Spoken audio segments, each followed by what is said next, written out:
चले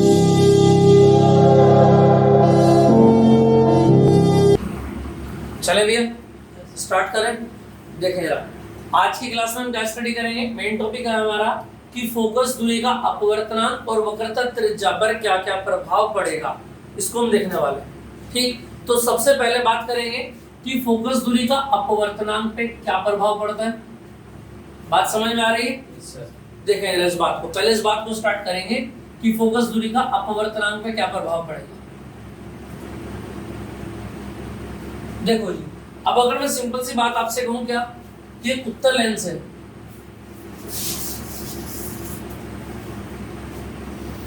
ठीक है भैया,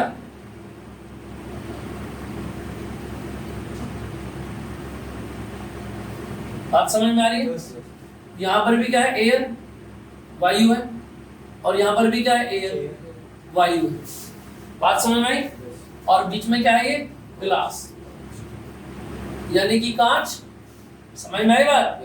और पहले पृष्ठ की त्रिज्या मैंने कह दी R1 और दूसरे पृष्ठ की त्रिज्या कह दी मैंने R2। अगर मैं यहाँ पर फोकस दूरी का फॉर्मूला लगाता हूँ तो क्या लगता है बताना जरा। 1/f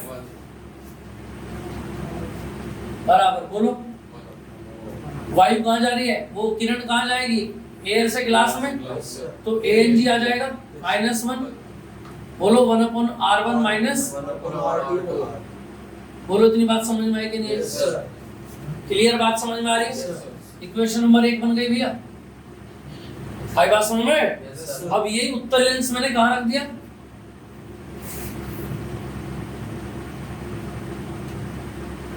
यही उत्तल लेंस मैंने एक लिक्विड के अंदर रख दिया। लिक्विड कुछ भी मान सकते हो आप, समझ में आ रही है? लिक्विड कोई भी द्रव पदार्थ, तेल, पानी, दूध, कुछ भी। ठीक, अब देखो अगर मैं इसके ऊपर फॉर्मूला लगाता हूं, हमें देखना है कि फोकस दूरी अगर मैं अपवर्तनांक चेंज कर दूं, जैसे यहाँ पर क्या था, Ang था, अब यहाँ पर क्या हो जाएगा, Lng हो जाएगा, है कि नहीं? तो n पे क्या प्रभाव पड़ेगा ये बताना है। देखो जरा 1/f एयर की जगह क्या आ जाएगा, बोलो लिक्विड आ जाएगा। क्या आ जाएगा भैया, लिक्विड।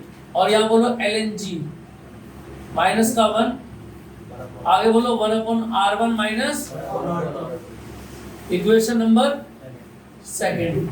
बात समझ में आ गई? क्लियर है इतनी बात? आप देखो जरा आगे क्या करेंगे। मैंने इक्वेशन फर्स्ट को डिवाइड कर दिया सेकंड से। जब डिवाइड किया तो देखना जरा, जब इन दोनों को मैं भाग कर दूंगा तो ऊपर क्या बचेगा, 1/f एयर, और नीचे क्या होगा, 1/f लिक्विड। जब इसको ऊपर ले जाऊंगा तो f लिक्विड ऊपर आ जाएगा, और एयर कहाँ जाएगा, बोलो। कोई दिक्कत किसी को आ रही है बात समझ में? इसके बाद देखें जरा आगे, जब डिवाइड करूंगा इनको तो इस R1 R2 से R1 R2 कट जाएगा ना, ये पूरा पूरा कट जाएगा। इससे ऊपर क्या बचेगा, बोलो, और नीचे क्या बचेगा, बोलो। मेरी बात समझ में आई? क्लियर है? अब मैंने आपको एक बात बताई थी, अगर आपको याद हो, कि Lng को अगर ओपन करना हो तो जो बाद में लिखा हुआ है उसका अपवर्तनांक ऊपर, और जो पीछे लिखा हुआ है उसका अपवर्तनांक नीचे। कोई दिक्कत किसी को? क्लियर है तेरी बात? अब इस बात को यहाँ पर खोल दूं मैं, देखो जरा कितना दिखना नीचे भैया, F liquid upon F air. ऊपर तो Ang रहेगा भाई, ऊपर तो कुछ बदलना ही नहीं है। नीचे आ जाओ, Lng की जगह क्या लिखोगे, बोलो। Lng की जगह क्या लिखोगे, Ang अपॉन Anl माइनस का 1। कोई दिक्कत? इनको एलसीएम ले ले, और एलसीएम लेकर सॉल्व कर ले थोड़ा सा, देखो जरा कितना बनेगा। F liquid upon F air, और जब इसको सोल्व करोगे तो ऊपर क्या है, बोलो। जब एलसीएम लोगे तो ये यहाँ पर आ जाएगा भैया, और ऊपर क्या बन जाएगा, बोलो, Ang माइनस Anl। ये एक की मल्टीप्लाई आ जाएगा, और नीचे क्या रहेगा, Anl। इसको ऊपर पहुंचा दो, बोलो होगा कि नहीं होगा? हो जाएगा F लिक्विड इक्वल टू बोलो ऊपर से क्या बनेगा ANG माइनस 1 और नीचे क्या बनेगा बोलो ANG माइनस ANL और इनटू में क्या आएगा ANL और साथ में F एयर को भी इधर पहुंचा दो। कोई दिक्कत किसी को? ये हमारा फाइनल फॉर्मूला आ गया। क्या आ गया ये? अब फाइनल फॉर्मूले से आगे कैसे करेंगे? ये बात समझ में आ गई? ये हमारा जब आ गया जब हमने लेंस को एक बार तो उसको एयर में रखा और दूसरी बार उसको किसी द्रव के अंदर डुबो दिया। बात समझ में आई? कंबाइन करके फॉर्मूला हमारे पास ये आ गया। अब हमें ये बताना है लास्ट बात कि फोकस दूरी से अपवर्तनांक पे क्या प्रभाव पड़ेगा, कब अपवर्तनांक बढ़ेगा, कब अपवर्तनांक घटेगा। समझ में आई बात या नहीं? देखो जरा अब यहाँ से इसके अलग अलग कुछ केस बनेंगे। जैसे मैं केस फर्स्ट का नाम लेता हूँ आपके सामने और केस फर्स्ट ये कहता हूँ कि अगर ANG का मान ANL से कम रह जाए, इस केस का नाम समझ रहे हैं क्या होगा? यानी द्रव का अपवर्तनांक तो हो गया ज्यादा और जो जिस लेंस कांच से लेंस बना है आपका उस लेंस का अपवर्तनांक हो गया कम। यानी कि इसकी डेफिनेशन क्या बनेगी? जब लेंस को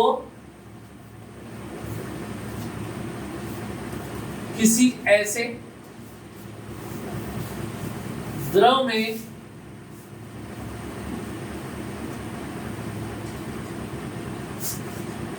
डुबोया जाए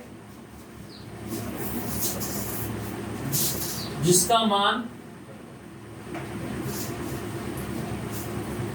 लेंस के पदार्थ, लेंस का पदार्थ क्या है बोलो? कांच से अधिक हो।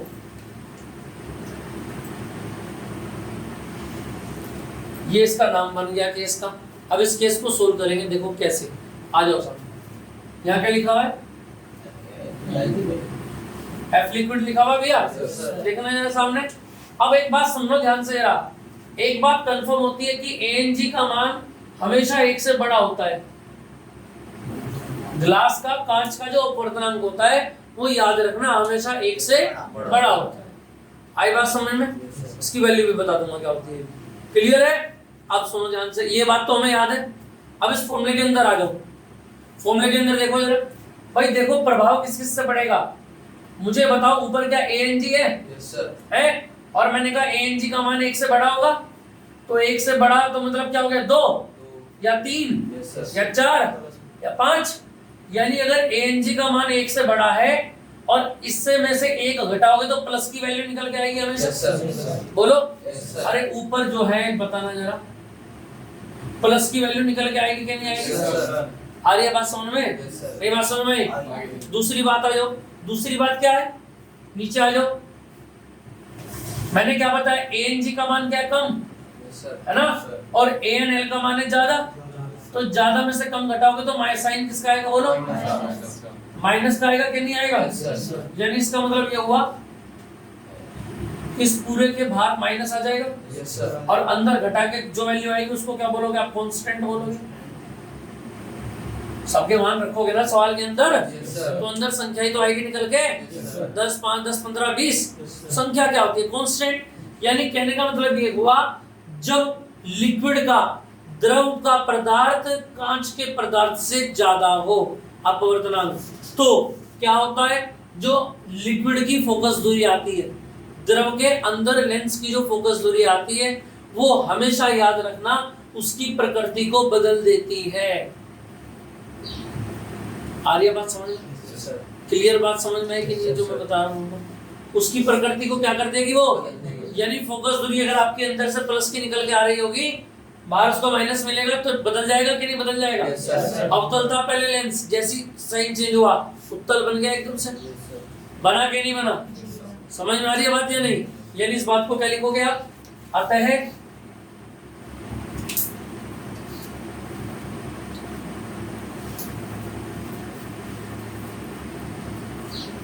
ये माइनस लेंस की प्रकृति को बदल देगा। लेंस की प्रकृति बदल जाती है, अर्थात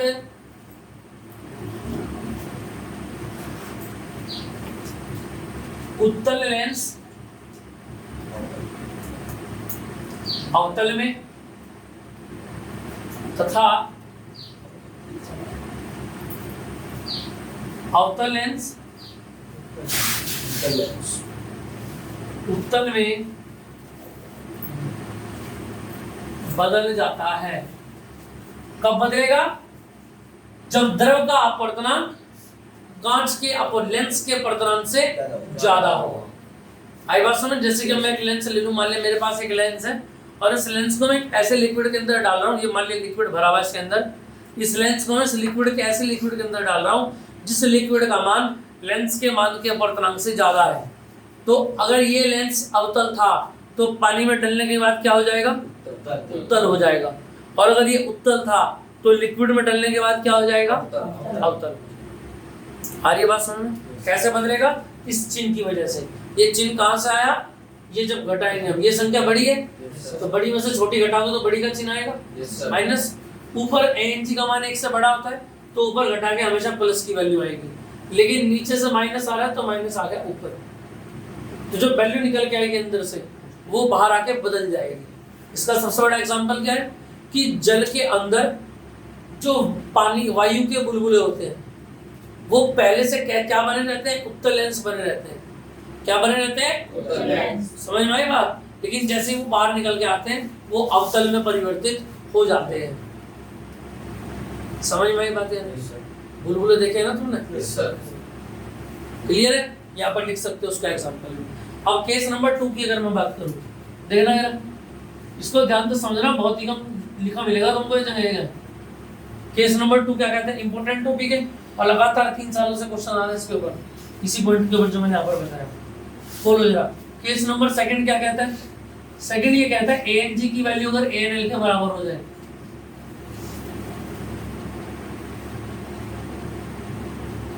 बोलो F लिक्विड क्या होगा बताना जरा भाई। ANG किसके बराबर हो गया? तो कट गया आपस में और कट के नीचे क्या आ गया? 0 है। और अगर किसी भी संख्या के हर में 0 हो तो क्या बन जाता है? वो इनफाइनाइट बनेगा कि नहीं बनेगा? आ रही है बात समझ में? अर्थात और ऐसा कौन सा लेंस है जिसकी फोकस दूरी अनंत होती है?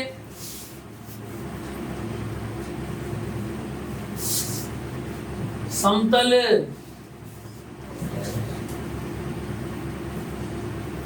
जिसमें तुम अपना शीशा मुंह देखते हो, शीशा देखा है घर में? वो समतल ही तो है। आई बात समझ में? और ये समतल में ही ट्रांसफर हो जाएगा। ठीक है। अब थर्ड बात अगर मैं करूं, यहां से देखना जरा, केस नंबर 3 और थर्ड बात क्या कहता है? थर्ड ये कहता है भैया ANG की वैल्यू क्या हो जाए अगर ज्यादा हो जाए? ANL से। हिंदी में भी लिख सकते हो यहाँ पर, जब लेंस को किसी ऐसे द्रव में डुबाया जाता है जिसका मान लेंस के पदार्थ से कम हो, यहाँ पे लिख लेंगे। अब देखो जरा क्या होगा, कोई बताएगा कैसे होगा? क्या होगा अगर ANG की वैल्यू ज्यादा हो जाए? और करके खत्म हो गया है जी। बताओ जरा क्या होगा? प्लस में आएगी। अब देखो जरा, अब यहां से एक बात समझना, ANG की वैल्यू क्या ज्यादा है? नीचे भी और तो ऊपर भी प्लस की वैल्यू आएगी और नीचे से भी प्लस की वैल्यू आएगी। आएगी कि नहीं आएगी? इसका मतलब क्या होगा? इसका मतलब यह होगा कि F लिक्विड जो होगा वो पॉजिटिव तो होगा, लेकिन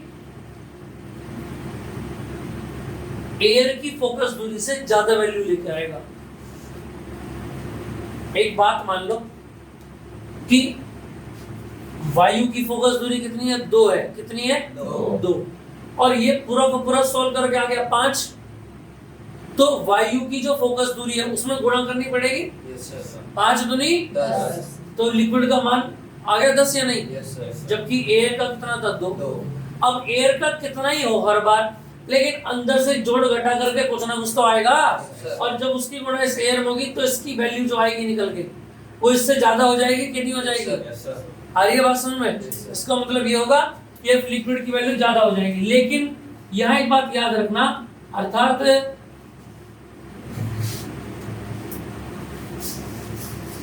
लेंस की प्रकृति नहीं बदलेगी। समझ रहे हो? लेंस की प्रकृति नहीं बदलेगी, जबकि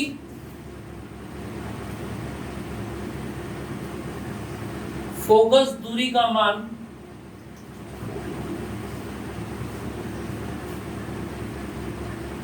बढ़ जाएगा।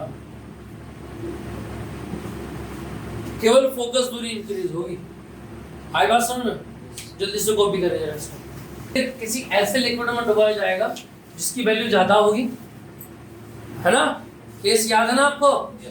तो पहले वाले केस में क्या बताया था मैंने आपको? अगर लिक्विड की वैल्यू ज्यादा हो उसकी प्रकृति बदल जाएगी। लेंस था कुछ और लेकिन आपको कुछ और दिखाई देगा। दूसरा, अगर बराबर हो जाए तो अनंत हो जाएगा। और तीसरी बात हो जाती है, अगर कांच का लेंस की प्रकृति ज्यादा हो और लिक्विड की कम हो तो फोकस दूरी का मान बढ़ जाता है। अब ये मान कितना बढ़ेगा, इस बात को हम यहाँ पर प्रूव करेंगे। अगर लेंस के अपवर्तनांक की वैल्यू ज्यादा है और लिक्विड की द्रव की कम है तो सीधा सा हमको बताया गया कि लिक्विड की फोकस दूरी होगी वो बढ़ जाएगी। कितनी ज्यादा बढ़ेगी देखो जरा आगे।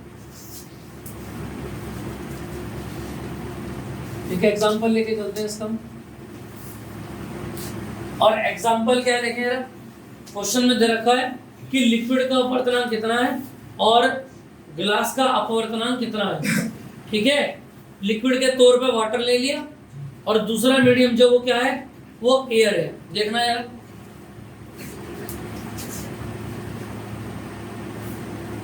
लिक्विड की वैल्यू 4/3 है और गिलास की वैल्यू 3/2 है। समझ में आ रही है बात या नहीं? फॉर्मूला बताओ क्या था हमारा, एक बार जल्दी से जरा, जो लिखवाया अभी अभी। अब लिक्विड की जगह वाटर ले सकते हैं या लिक्विड भी ले सकते हो, उससे कोई दिक्कत नहीं। बोलो भैया। जी की जगह वो आ जाएगा अगर वाटर लोगे। लिक्विड की साइड फॉर्मूला लिखवा दो तुम, अभी बाद में चेंज कर लो। तुम लिक्विड का लिखो formula. F liquid equal to कितना था बोलो? Ang -1 Ang -1 upon Ang AnL। और यहाँ पर क्या था? यही तो था भैया। वाटर की बात चल रही है तो लिक्विड की जगह वाटर आ जाएगा, है ना? आ जाएगा ना? चलो, F वाटर इक्वल टू बोलो Ang की वैल्यू कितनी है ऊपर से? 3/2 -1। नीचे बोलो Ang की वैल्यू 3/2 और Anl की वैल्यू बोलो 4/3। आ गया जो Anl की वैल्यू बोलो 4/3 और N2 का F ये तो सेम रहेगा। F वाटर इक्वल टू देखना जरा ऊपर बताओ कितना आएगा। 2 एकम 2, 3 में से 2 गया, कितना बचा? 1/2 गुणा 4/3। इधर आ जाओ, एलसीएम कितना आ गया? 6 है भैया। 6 आ गया। पुराने हर से नए को भाग करोगे 2 तिया 6 और 3 तिया 9, सभी को आता है। और 3 से डिवाइड करो, 3 दूनी 6, जो भाग कर गया है 2, उस 2 के ऊपर करो 2 चौक और बाहर को ना बोलो एफ एयर। कोई दिक्कत किसी को? एफ वाटर इक्वल टू बोलो ऊपर से कितना है बताओ? 4 एकम 4 और 3 दूनी 6 यानी 4/6। अरे यही तो आया। चलो नीचे क्या आया? 2 में से 1/6 आया और 1/6 को जब ऊपर ले जाओगे तो 6/1 हो जाएगा। और यहाँ पर क्या है? एयर। 6 से 6 कट गया भैया, यानी देखना जरा वाटर इक्वल टू क्या है?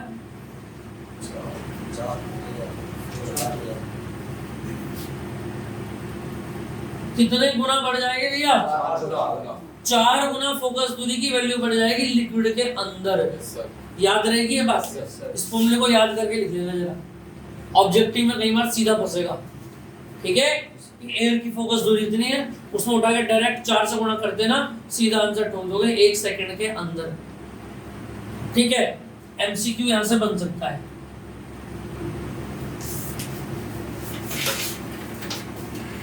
ये एमसीक्यू का की पॉइंट है। क्लियर है? अब देखो सामने कुछ बातें देख लेंगे आप जरा, कुछ मैं नोट लिखा रहा हूं, फिर उस नोट के बाद वक्रता त्रिज्या के ऊपर चलेंगे। नोट नंबर 1, नोट नंबर 2 और नोट नंबर 3। देखो मुझे सीधा सीधा मैंने आपको बताया है, उत्तल लेंस हो या अवतल लेंस हो, दोनों में दो पृष्ठ होते हैं। और दो पृष्ठ का मतलब क्या हो गया, दो वक्रता त्रिज्या होती है, R1 और R2। अब कौन सी कब प्लस होगी और कब माइनस होगी, इसका की पॉइंट देखते हैं। पहले देखो यार, सबसे पहले अगर मैं बात करूं उत्तल लेंस की, तो याद रखना उत्तल लेंस के प्रथम पृष्ठ की वक्रता त्रिज्या R1 हमेशा कैसी होती है, पॉजिटिव, और दूसरे पृष्ठ की वक्रता त्रिज्या R2 कैसी होती है, नेगेटिव। ऐसे अगर मैं बात करूं अवतल लेंस के बारे में, इसको याद रखेंगे आप, अगले वाले क्वेश्चन में ये आएगा। पहले पृष्ठ की वक्रता त्रिज्या हमेशा कैसी होती है, नेगेटिव, और दूसरे पृष्ठ की वक्रता त्रिज्या पॉजिटिव। अभी न्यूमेरिकल में आपको अपने आप लगाना पड़ेगा प्लस और माइनस। वो बोल देगा, क्या बोल देगा कि प्रयोगशाला में 15 सेंटीमीटर और 30 सेंटीमीटर फोकस दूरी का एक द्विउत्तल लेंस रखा हुआ है। तो द्विउत्तल लेंस के प्रथम पृष्ठ 15 सेंटीमीटर को क्या लिखोगे, प्लस का, और दूसरा जो दिया 30 सेंटीमीटर, दूसरे पृष्ठ को क्या लिखोगे, माइनस के 30। यही अगर अवतल में आ जाए तो 15 को लिखोगे माइनस और दूसरे को 30 को लिखोगे प्लस। दूसरी अगर आ जाए समतल पृष्ठ की बात, किसकी बात,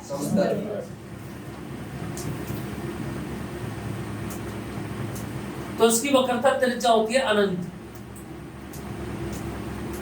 क्या होती है भैया, याद रहेगी बात, कोई दिक्कत किसी को, इसकी वक्रता त्रिज्या क्या हो जाती है, अनंत। अभी अभी बताया भी था मैंने कि इस नंबर सेकंड में जहां अनंत हो गई तो उसको हमने क्या कह दिया था, समतल। क्लियर है? अब देखो अगला पॉइंट आ जाता है हमारा, देख लेंगे पहले, बाद में उतारेंगे इसको आप।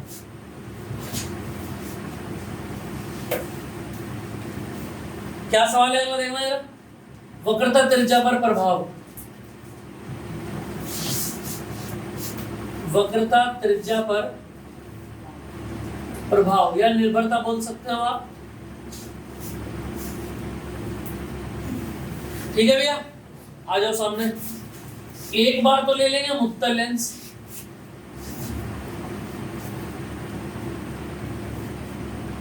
उत्तल लेंस के लिए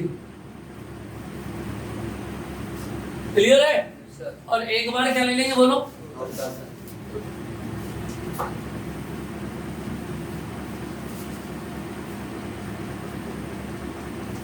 अवतल लेंस के लिए। आ रही है बात समझ में, क्या नहीं आ रही, क्लियर है इतनी बात। जब उत्तल लेंस के लिए लिया था उत्तल लेंस, तो ऐसा होगा भैया, अरे होगा कि नहीं ऐसा, यही तो होता है उत्तल लेंस। पहली त्रिज्या R1 और दूसरी R2, पहली प्लस होती है और दूसरी माइनस। याद रहेगी बात, क्लियर है? अब आ जाओ सामने, देखना जरा फॉर्मूला क्या होता है 1/f बराबर, बोलो भैया, ANG माइनस 1, बोलो 1/R1 माइनस 1/R2। बोलो, इतनी बात समझ में आ रही है क्या नहीं आ रही, क्लियर है इतनी बात। अब देखो इससे आगे, अगर मैं बोल दूं कि ये दोनों के दोनों लेंस कैसे हैं, उत्तल लेंस है, दोनों समान उत्तल लेंस से मिलकर बना है। समान उत्तल लेंस का मतलब ये हुआ कि त्रिज्या बराबर होगी आपस में, लेकिन प्लस की जगह प्लस आएगा और माइनस की जगह माइनस। तो F बराबर बोलो क्या लिखेगा, ANG माइनस 1। बोलो R1 क्या रहती है हमेशा, और R2 कैसी रहती है, माइनस। इस माइनस को ऊपर ले जाऊं तो क्या होगा, बोलो होगा कि नहीं होगा, बोलो ANG माइनस 1, नीचे R आ गया और ऊपर क्या आ गया 2। हाई बात समझ में नहीं, इसको उल्टा कर दो, F बराबर ऊपर क्या आ गया R और नीचे क्या आ गया, बोलो 2 ANG माइनस।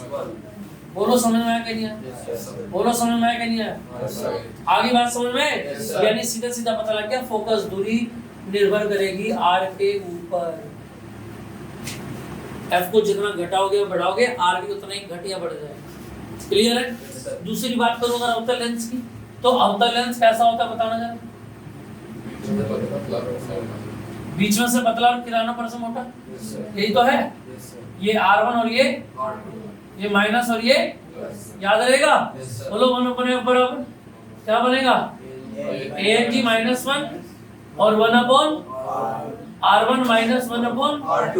यही तो फॉर्मूला है। Yes, sir. अब वैल्यू रख दो अंदर 1/f बराबर। बोलो ANG -1 बोलो यहाँ पर R कैसा आएगा माइनस का और यहाँ R कैसा आएगा प्लस का। ये माइनस है भैया Yes, sir. बोलो क्या बनेगा ANG -1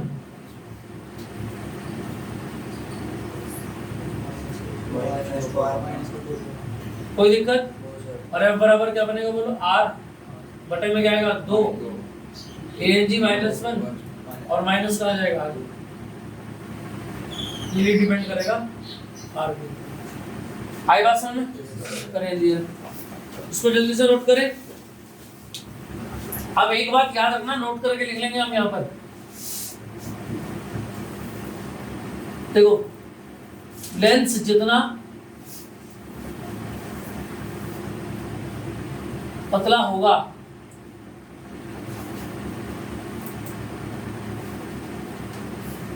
फोकस दूरी उतनी ही अधिक होगी। और नोट नंबर 2 ये है कि लेंस जितना मोटा होगा फोकस दूरी उतनी कम होगी। इस बात को समझ पा रहे हो आप लोग। Yes, sir. ऐसा क्यों होगा देखो अगर लेंस है लिख लेना इस बात को यहाँ पे। अगर लेंस आपका पतला है पतले का मतलब क्या है ये रहा Yes, sir. इससे ज्यादा पतला तो नहीं हो सकता। और एक तरफ मैंने कह दिया लेंस क्या है भैया मोटा है। आगे बात सुन में अब इनके गोले पूरे पूरे बना के देखो। अगर मैं गोला बनाऊं इसका मोटे वाले का तो गोला इतना बन जाएगा। अरे पूरा गोला तो इतना बनेगा कि नहीं बनेगा। Yes, sir. तो यही कहीं इसकी फोकस दूरी बैठेगी। Yes, sir. आई बात समझ में। Yes, sir. और अगर मैं पतले लेंस को बनाऊं तो ये गोला कहाँ बनेगा बताना जरा। बोलो भैया बड़ा बन रहा है कि नहीं बन रहा है। Yes, sir. इसकी फोकस दूरी कहाँ बैठेगी बोलो। तो लेंस जितना पतला होगा उनके गोले उतने बड़े बनेंगे। लेंस जितना मोटा होगा उनके गोले उतने ही छोटे बनेंगे। जितने गोले छोटे बनेंगे उतनी ही त्रिज्या और फोकस दूरी कम बनेगी। आ रही है बात समझ में। Yes, sir. क्लियर है Yes, sir. समझ में आई बात या नहीं। देखिए जरा वक्रता और वक्रता त्रिज्या में क्या अंतर होता है। अगर आपसे कोई पूछे तो क्या बताएंगे आप। अपने यारों दोस्तों में जब बैठा करो तो उनसे सवाल किया करो। उनको पता लगेगा कि तुम क्या पढ़ रहे हो और उनको पता लगेगा वे क्या पढ़ रहे हैं। वक्रता और वक्रता त्रिज्या में अंतर क्या होगा कोई बताएगा मुझे। वक्रता क्या है बताओ। कर्वेचर वक्रता क्या है कर्वेचर। कर्वेचर क्या होता है कितना झुकाव है लेंस का। आई बात समझ में। लेंस का झुकाव कितना है उतनी ही वक्रता वही वक्रता होती है। जैसे ये कम झुका हुआ है तो इसकी वक्रता कम हो गई। ज्यादा झुका हुआ है गोल ज्यादा गोल है ज्यादा ब्लेंड हो रहा है तो इसकी वक्रता ज्यादा होगी। आई बात समझ में नहीं ठीक है। और वक्रता त्रिज्या क्या होता है ये तुम नाप ही लेते हैं यहाँ से केंद्र से दूरी। समझ में आई बात या नहीं। तो जिसकी वक्रता ज्यादा है उसकी वक्रता त्रिज्या कम है। समझ रहे हो। अरे डायग्राम से समझ में आ रहा है। जिसकी वक्रता ज्यादा है जिस लेंस के अंदर ज्यादा घुमाव है उसकी वक्रता त्रिज्या कम है। लेकिन जिस लेंस में झुकाव कम है जो सीधा खड़ा हुआ है लगभग लगभग उसका गोला भी बड़ा बनेगा। उसकी वक्रता तो क्या है कम लेकिन वक्रता त्रिज्या क्या है ज्यादा। आई बात सुन। ये वे बातें जो कोई नहीं बताएगा तुमको। समझ में आई बात है नहीं। आगे अपने यारों दोस्तों में बैठा करो तो उनसे बातचीत किया करो इस चीजों के बारे में। फालतू फालतू बात ना करके जो जरूरी बात है टॉपिक से रिलेटेड उसके ऊपर चर्चा किया करो। चाहे वो मैथ्स की हो चाहे वो फिजिक्स की हो। आई बात समझ में। तुमको अपने बारे में पता लगेगा। चलिए तो बस इसको कॉपी करें जल्दी से, इसके बाद नेक्स्ट क्लास में देखेंगे आगे। इसको कंप्लीट कर ले जल्दी जरा भी, ये काफी इंपॉर्टेंट है। और जितना भी क्वेश्चन मैंने आज कराया आपको, बोर्ड में 1 नंबर पक्का मिलेगा, याद रखना। 1 सवाल पक्का आएगा आज की क्लास से, ठीक है।